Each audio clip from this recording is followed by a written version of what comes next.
Smart Fortwo 451. This one's a bit different. The airbags are out. Oh my goodness, there's more parts there. Let's see what else is out of the car. Oh my goodness. Ooh la la. Oh man. So what is going on? Let me show you. All these, there's a lot of screws. Everything comes out. What's happening is this little module, the AC HVAC control module, the speed is there, but notice that the temperature, the speed selector is gone. So we have a good used part here, you know, with the speed selector not broken. If you have the plastic cap on here, it is very simple to replace it. Literally the plastic cap comes off. There's two screws, one there, one there. This whole system gets pushed forward, it unlocks. Yabba dabba do, you're good to go. And not that big of a deal. So by the way, here's the little knob for it. But if you have the fabric top like this one does, you don't have to remove that. I have never taken this apart, so this is kind of an experiment for me, just kind of doing this, see if I can get it done. Long story short, you got to remove the entire bottom airbag assembly, which is over there. By the way, the airbags come out with the assembly. There's going to be 3 or 4 screws of one airbag bracket over here, 3 or 4 screws of the airbag bracket, plus these 2 connectors. All kinds of various connectors all the way around. By the way, all of it is super easy. All of it uses Torx. I believe it's a T20 or a T25. And then there's also some smaller ones that use a T8 Torx. So T20, T25, T8, that's all you need.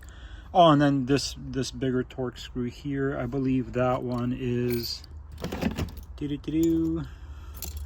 That one is going to be a T27 to pull that one big screw out. Long story short, all that comes apart. All of this, your glove box comes out, the radios, all that comes out. All these panels, everything comes out. This is all loose. You can technically, if I remove the steering wheel, the bolt for the steering wheel, I can pull all this panel out and this entire assembly will come out. This assembly for the radio unit doesn't need to come out, but you basically need to loosen the dash so you can lift it. And that'll allow you at this point to disconnect the mode selector, which is just it's a cable that runs back there. Let me see if I can show you where it's at. It's this foam covered cable right there. I'm pointing at it, and there is just simply a twist connector on the back of this. As you spin it, it spins the entire module. There it is. It'll just spin the entire assembly. You can hear it. That is just the mode selector there, and it's just moving inside the box. And then back here, there's going to be so difficult to do with just one hand. There's a few connectors. You just crimp them together and you pull it out. But one of the other things I wanted to show you guys is you have a basic blend door here. This is not for temperature selection. I believe this is the recirculating blend door right here, but you also have much better access to that blend door. Now that all this is out, I keep forgetting what that one's for. I'll try to remember and post a note in the video what it's called and what its function is. But that gives you more access to everything. This took about 40 minutes, maybe 30. But let me just disconnect this and I'll show you. So disconnected all these. There's one of them that has a pinch release on the top and the bottom, and then there's 2 of these standard ones that, you know, you press the button and then a little lever slides. Just like the radio, there's 2 of these up there. And then this entire unit just comes out. So here's the broken one. So as you can see, the mode selector just slots in. And then you have the little piece right here. Let me show you. Your remote selector. You have the little thing that holds the cable. You have the 2 radio style connectors. Then you have the longer connector here. And on this one, the button is just broken off. So here's the good used one. And as you can see, the button's there. So all of this work to replace the button. Boy, oh boy, is that annoying. But up here, just to give you guys a better view, you have a view of the aircon system back here. You have the gearing system over here. If anything ever breaks for remote selector, it's going to be the gears right there. They're all plastic or nylon. You have the recirc door. And then, let me see if I can just pull this whole dash out. Maybe I'll show you a little better. Yep, just for you guys, I ended up pulling the entire dash out. So there's just these little slots. They slot into a portion over there. There's your passenger side airbag. There's nothing over here. There's your HVAC system where it just connects to. So let me show you what's back here. So you have the HVAC blend door, I mean the mode door right here. As you can see, it spins that. That is the mode door. Obviously, make sure that it's in one position. Oh no, look down there. You can see a little gearing starting to get a little loose. Seems like one day that's a failure point. I'll just grease it up with white lithium grease while I'm over here, but you can see how all that works.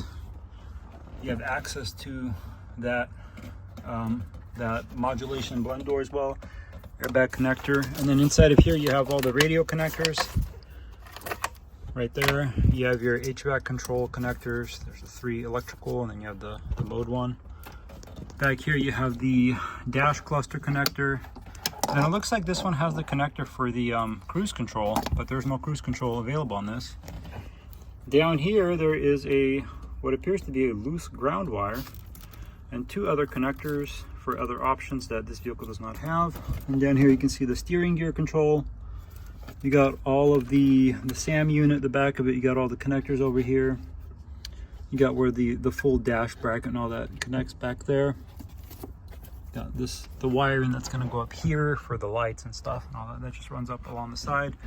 So basically there's not much to the dash for you guys to see. I'm just trying to get you a video so you can kind of understand what's where. So if you're looking, like for example, the OBD, it just connects to this panel. There's 2 screws right there, 2 T8 Torx, and there's a cable goes back. For your 12-volt accessory is just I hate these things so much. They're such a pain to remove. They're just connected right there and goes back, disappears into the harness. You have, this is going to be for I think the passenger side airbag, because it's yellow. It's going to connect right there to the airbag. Let me get around to the other side. On the entire fan assembly that the climate module lives in, it just literally just sits like that. It doesn't click together. It doesn't screw in together. I mean, I guess it does right there with the 2 screws, but the entire assembly just pops out once you lift the dash up and off. And honestly, if you're going to be replacing that climate module, I recommend just taking the dash, pulling it out. That way it makes all the other work so much easier, and it takes an additional 1 minute. So just to show you guys, back here you have that one blend door I replaced in a prior video. Got some garbage apparently. And back here you can see there's screws underneath that screw upward. If you wanted to remove the entire housing for the radio, there's another one over there, and then you could technically pull all of this out. And then down in there you have your condenser. You can see it down there. So if you ever have condenser issues, you're gonna need to pull the dash out, and then you got screws back here if you're trying to remove the condenser, along with the blower motor. I believe those are 10 millimeters. They just pull out. If you need to pull the entire dash bracket assembly out, it's going to be bolted to the vehicle here. I believe the bolts, yes, the bolts, they actually go in from the outside, so the fenders need to come off. I have videos for that as well. Those bolts come out. You have a reinforcement bar over there for the driver's steering wheel to create rigidity on that side. And then it just literally runs across from here to that side over there, and then it runs over there, which creates a triangle, makes it very sturdy. And then obviously you have the reinforcement bracket that goes down to the frame here in the center to give the center portion of it some support. And then let's see what else I got back here for you guys. Obviously there's a ECM over here. Well, that's not the ECM, but that's one of the engine monitoring computers. You got ground cables. Obviously do this with the battery disconnected completely, so nothing shorts, you don't blow any airbags. But that's it. There's another thing. If you're getting to the blower motor, you got the disconnect tabs over here. You got the screws and everything's all right there. At this point, you would just be removing this entire assembly and replacing it all at once. And if you're ever doing a fan, you got to replace your blower motor or this assembly of any kind. It looks like you got the recirc door right here. If you're ever doing any of this, might as well do the blend door. I mean, blend actuator, do the other blend actuator, do it all at once while you're in there. Highly recommend doing it that way. But yeah, I'm gonna go ahead, pop this in, get all this put back together, and that'll be that. Sorry I don't have a video of how to disassemble this. I didn't think I would have to take it apart this far. I'm literally just trying to replace this, and I have to do all of this work to get to this. It's a giant pain. So I didn't think this would be this big video, but sorry about that. Anyways, I'm gonna put this back together and get back to work and, you know, make some money and do what I can.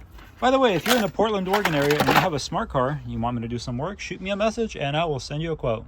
Thanks for watching, and I'll see you guys probably never. This is probably the last video I'm ever making on these smarts because I'm moving on with a different car. Oh, and by the way, if you have this type of situation on your roof like this one does, I do P240, P400, P600, P800, P1000, P1500, P2000, then you polish it like you would headlights. It's polycarbonate. It's the same material as the headlights. If you've ever done headlight polishing, it's the same thing here. But there's an additional UV coating, which in this area over here where you see it's not completely destroyed, like over here it's completely destroyed, it's missing. Over here it still has some of that UV coating. Very difficult to cut through. That's why you start off at 240, 4, 6, 8,000, 15, 2,000. That's why you go in those steps. But yeah, this is all fixable. I'm gonna fix this all up. Anyways, that's that. I'll see you guys maybe never, maybe next time. I don't know. See you on my other channels and have a nice day.